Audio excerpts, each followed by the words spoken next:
Ephesians chapter 6 verse 12 states, "For we wrestle not against flesh and blood, but against principalities, against powers, against the rulers of the darkness of this world, against spiritual wickedness in high places."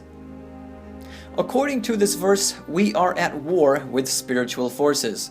One experience I had, which brought this home for me, was when I met a former Christian who had become a satanic witch. It was in prison. Now, some of you may know that before becoming a Christian, I led a criminal lifestyle, and I spent 8 years in prison on drug and gun charges.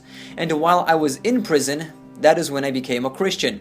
But when I was nearing my release date, about 2 years from the gate, I met a man who was a Wiccan. I discovered this while trying to witness to him, and he told me that he had actually been a Christian for 5 years before getting involved in Wicca Witchcraft. This guy had an interesting story. He was doing time for attempted murder on an FBI agent. It was supposed to be a contract killing. He wanted to hire someone to kill the agent, but the authorities got word of it and arrested him.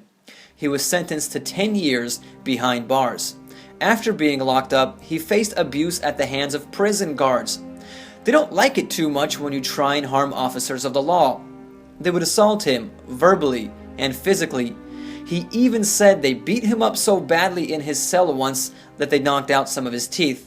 Well, eventually he ended up becoming a Christian, but he said that didn't help his situation much.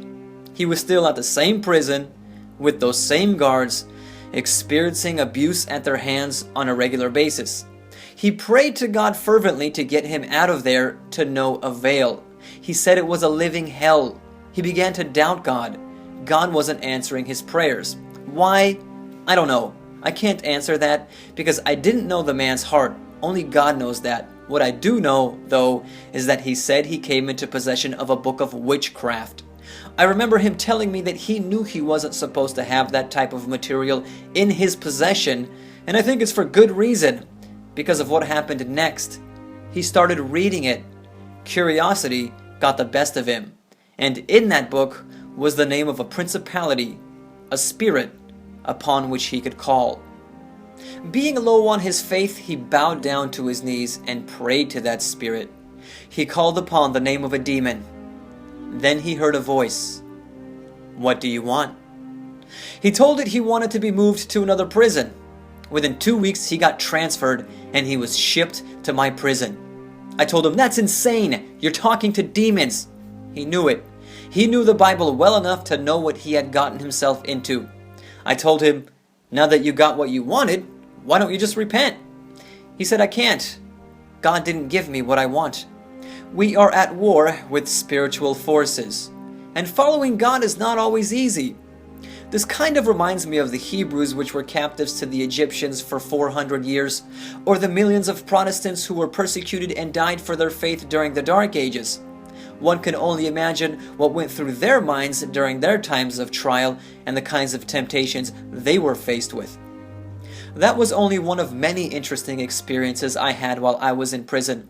I did a lot of ministry work in there, handing out Bible literature, conducting classes in the chapel, doing Bible studies, and God opened my eyes to a lot of things, and I met a wide variety of people, from desperate street thugs to criminal kingpins, tax evaders, and corporate conmen, and the list goes on.